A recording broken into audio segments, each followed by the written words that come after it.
जय हिंद दोस्तों, कैसे हैं आप लोग। मैं अरुण कुशवाहा आप सभी लोगों का स्टूडेंट टीचर एकेडमी पर स्वागत करता हूं। साथियों, आरआरबी ने अभी अभी रेलवे शिक्षक भर्ती परीक्षा 2025 से संबंधित एक नया एग्जाम अपडेट जारी किया है। आरआरबी ने अभी एक नोटिस जारी किया है। इसमें उन्होंने ये बताया है कि अब बीएड वालों को पीआरटी से बाहर कर दिया गया है, यानी कि अब बीएड की डिग्री के साथ आप प्राथमिक शिक्षक बनने के योग्य नहीं माने जाएंगे। यहां देखिए, यही नोटिस रेलवे ने जारी किया है। शुद्धि पत्र 2 रेलवे ने अपना नोटिफिकेशन इस एग्जाम के लिए जारी किया था 6 जनवरी 2025 को।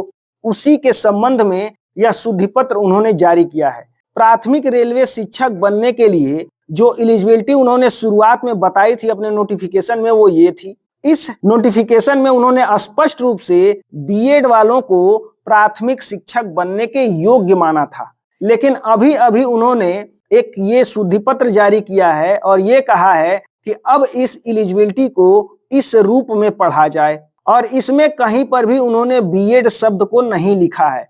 अगर मैं आपको लाइन बाय लाइन पढ़कर दिखाऊं तो देखिए, पहला है कम से कम 50% अंकों के साथ 12वीं या इसके समकक्ष और 2 वर्षीय प्रारंभिक शिक्षा में डिप्लोमा, चाहे किसी भी नाम से जाना जाता हो, अथवा कम से कम 45% अंकों के साथ 12वीं या इसके समकक्ष और एनसीटीई मान्यता मानदंड और प्रक्रिया विनियम 2002 के अनुसार 2 वर्षीय प्रारंभिक शिक्षा में डिप्लोमा, अथवा कम से कम 50% अंकों के साथ 12वीं या इसके समकक्ष और 4 वर्षीय बैचलर ऑफ एलिमेंट्री एजुकेशन यानी कि बीएलएड, अथवा कम से कम 50% अंकों के साथ 12वीं या इसके समकक्ष और शिक्षा में 2 वर्षीय डिप्लोमा विशेष शिक्षा, अथवा स्नातक और 2 वर्षीय प्रारंभिक शिक्षा में डिप्लोमा, चाहे किसी भी नाम से जाना जाता हो। तो रेलवे ने अपने इस शुद्धि पत्र में यह स्पष्ट कर दिया कि अब प्राथमिक शिक्षक के लिए बीएड वाले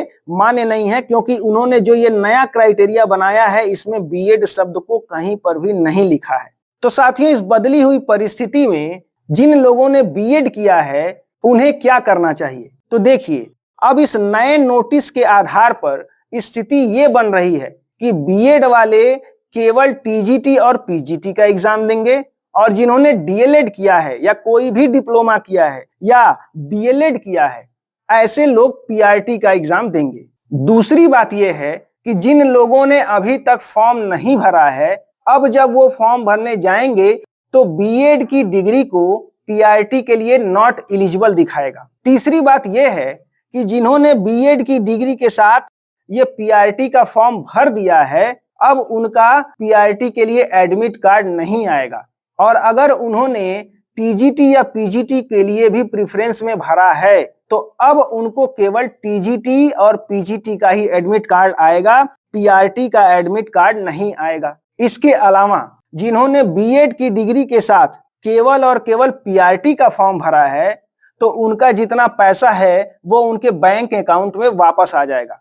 देखिए साथियों, ये पूरी तरह से रेलवे की गलती है कि उन्होंने अपने नोटिफिकेशन में सारी बातें स्पष्ट रूप से नहीं कहा था, क्योंकि सुप्रीम कोर्ट का निर्णय बहुत पहले आ गया था, उसके बाद ये नोटिफिकेशन आया है। बावजूद इसके उन्होंने इस बात को अपने नोटिफिकेशन में नहीं कहा था, जिससे छात्रों को बहुत परेशानी हुई। लेकिन इसका एक फायदा भी है कि मान लीजिए अभी रेलवे बीएड वालों को बाहर नहीं करता और वो एग्जाम ले लेता, तो साथियों ये भर्ती कोर्ट में चली जाती और लटक जाती, और अंतिम रूप से कोर्ट का फैसला वही होता जो सुप्रीम कोर्ट ने पहले कहा है कि बीएड वाले प्राथमिक शिक्षक बनने के योग्य नहीं हैं। तो कम से कम आपका पीआरटी के एग्जाम के लिए एग्जामिनेशन सेंटर पर जाना आना, वो पूरी भाग दौड़, उसकी पूरी तैयारी, वो पूरा समय बच गया।